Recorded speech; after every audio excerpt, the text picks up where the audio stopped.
Guys, we are back again with another interesting lecture number 3 of chapter number 2. ये वाले lecture में हम लोग बेसिकली समझेंगे कि एग्रीकल्चर सेक्टर में कैसे इम्प्रूवमेंट आए, कैसे चेंजेस आए. ठीक है गाइस, बट उससे पहले मैं एक बार आपसे डिस्कस करूँगी कि लास्ट क्लास में हम लोगों ने समझा था कि प्लान्स, हमारे 5 ईयर प्लान्स जो थे उनके ऑब्जेक्टिव्स क्या क्या थे, क्या गोल्स थे. ठीक है, उस चीज़ के बारे में हमने समझा. अब हम एग्रीकल्चर के बारे में समझ रहे हैं. ठीक है, तो एग्रीकल्चर एक one of the important plan था हमारा. ठीक है, क्यों इम्पोर्टेंट प्लान था? क्योंकि हमने देखा कि ड्यूरिंग ब्रिटिश कॉलोनियल पीरियड हमारा एग्रीकल्चर जो था वो सबसे ज़्यादा डिटोरिएट हुआ था, सबसे ज़्यादा डिक्रीज़ हुआ था. ठीक है, और इसके डिक्रीज़ होने के रीजंस थे ब्रिटिशर्स के bad impacts, bad point of views, ताकि एग्रीकल्चर पे जो डिपेंडेंसी रेशियो है वो कम रहे एंड वो सेल्फ रिलायंस ना हो पाए. ठीक है, तो एग्रीकल्चर जो है, एग्रीकल्चर में हमारे ऑब्जेक्टिव सबसे ज़्यादा इम्पोर्टेंट है, क्योंकि अबाउट 85% ऑफ पॉपुलेशन जो थी वो एग्रीकल्चर पे डिपेंड करी हुई थी 1947 से पहले. And 70 to 75% of the workforce जो थी उनकी जो इनकम थी वो एग्रीकल्चर के थ्रू आ रही थी, जो हमने लास्ट चैप्टर में हमने ये चीज़ समझी थी.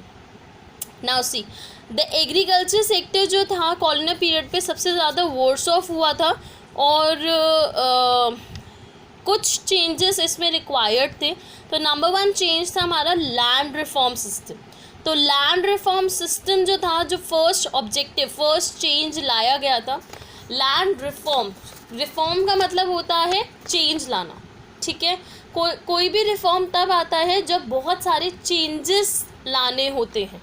ठीक है, और लैंड पे चेंजेस लाना क्यों ज़रूरी था? इफ़ यू रिमेंबर चैप्टर 1 में हमने समझा था there was a land tenure system, जिसमें ज़मींदारी सिस्टम था, जिसमें हमारे ज़मींदार होते थे और वो अपने मन मुताबिक रेंट चार्ज करते थे.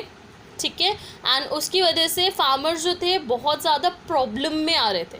राइट गाइस, एंड वो जो सिस्टम था उसकी वजह से बहुत सारी प्रॉब्लम्स आ रही थी.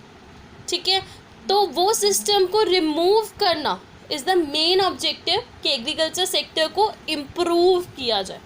ठीक है, तो लैंड रिफॉर्म सिस्टम में हमारा जो था इस लैंड टेन्योर सिस्टम को जो इस्टेब्लिश हो गया था, इसको रिमूव करना is consider to be more benefit. Equality लाना एग्रीकल्चर में लैंड रिफॉर्म सिस्टम के through is the main objective of land reform system. ठीक, ओके. नेक्स्ट जो चीज़ थी वो थी लैंड सीलिंग. लैंड सीलिंग का मतलब होता है, सीलिंग लगाने का मतलब होता है उसको किसी के एक बंदे के हवाले कर देना, सील कर देना. ठीक है, तो सील करने का मतलब होता है किसी के अंडर आ जाना.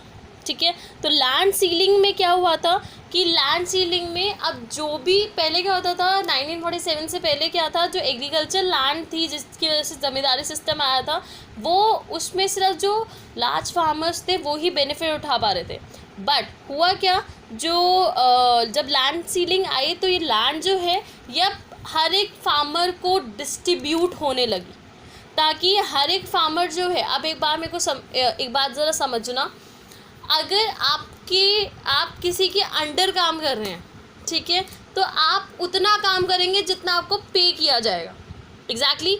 बट जब आपको पता है एक पर्टिकुलर चीज़, एक पर्टिकुलर बिजनेस आपका ही है, तो आप ज़्यादा सोचेंगे, ज़्यादा काम करेंगे. ठीक है, यही मोटिव से फार्मर्स को लैंड सीलिंग वाला एक ऑब्जेक्टिव बनाया गया. लैंड सीलिंग में क्या किया, जब फार्मर्स को लैंड प्रोवाइड कर दी तो फार्मर सब क्या सोच रहे हैं, जितना हम ज़्यादा वर्क करेंगे लैंड पे उतना ही ज़्यादा बेनिफिट मिलने वाला है, और जितना ही ज़्यादा हमें बेनिफिट मिलेगा उतना ही हमें रेवेन्यू जनरेट होगा. तो लैंड सीलिंग एक ऑब्जेक्टिव बनाना का मेन मोटिव यही था कि जितना बढ़िया फार्मर्स को सबसे ज़्यादा अपने फार्मिंग के बारे में पता होता है, अपनी सॉइल के बारे में पता होता है, तो फार्मर्स को ही अगर हम डिस्ट्रीब्यूट कर देंगे लैंड, तो it means they will give more better result as compared to if they work under someone else. ठीक है। तो लैंड सीलिंग वाले सिस्टम में क्या होता, मैक्सिमम साइज ऑफ लैंड जो थी वो फिक्स कर दी गई थी इंडिविजुअल्स को, क्योंकि उनको पता था कि अगर इंडिविजुअल्स का जो कंट्रीब्यूशन है फार्मिंग में, एग्रीकल्चर के ऊपर, वो ज़्यादा है। बट इसमें भी कुछ लूप होल्स थे, लूप होल्स क्या थे? लूप होल्स का मतलब होता है कमियाँ। तो लूप होल्स क्या थे कि जो ज़मींदार थे, since they were very rich, तो उन्होंने लेजिस्लेटिव, मतलब हमारी जो गवर्नमेंट है उसमें कुछ प्रॉब्लम थी, मतलब करप्टेड गवर्नमेंट कह सकते हो आप लोग, करप्टेड थी, जिसकी वजह से सबसे ज़्यादा क्या प्रॉब्लम आई कि करप्शन होने की वजह से जो लेजिस्लेटिव है, एग्जैक्टली करप्टेड नहीं कह सकते हम लोग, बट हम कह सकते हैं जो उनका जो प्रोसीजर है उसमें प्रॉब्लम होना, जो गवर्नमेंट के प्रोसीजर है उसमें प्रॉब्लम होना, उसकी वजह से क्या हुआ था कि फार्मर्स तक ये इन्फॉर्मेशन पहुंच ही नहीं पा रही थी, और जो ज़मींदार हैं वो अपने फ़ायदे के लिए अपने ही रिलेटिव्स को पर्टिकुलर पार्ट ऑफ लैंड जो है प्रोवाइड कर देते हैं, एंड एट द एंड क्या होता है, वो पर्टिकुलर एरिया जो है वो ज़मींदार के अंदर ही आ जाता है। तो लूप होल क्या था कि जो लेजिस्लेटिव था, सिंस उस टाइम पे इतना ज़्यादा इफेक्टिव हमारी गवर्नमेंट नहीं थी, उनके जो प्रोसीजर था वो इतने इफेक्टिव नहीं था, उसकी वजह से ये कुछ प्रॉब्लम्स अराइज हो गई, जिसकी वजह से ज़मींदारी सिस्टम कभी हटा ही नहीं, ठीक है।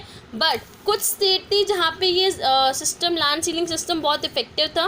केरल, वेस्ट बंगाल, दो स्टेट्स थी जहाँ पे सबसे ज़्यादा effectiveness of this land ceiling system is found. Okay, I hope आपको ये लेक्चर बहुत अच्छी तरह समझ आया होगा। If you like the lecture please like, share and comment, and कोई भी डाउट होता है तो प्लीज़ आप कमेंट बॉक्स में कमेंट कर सकते हैं। अगर आपको कुछ भी पूछना होगा तो प्लीज़ आप कमेंट बॉक्स में कमेंट करिए and let me know. Thank you so much.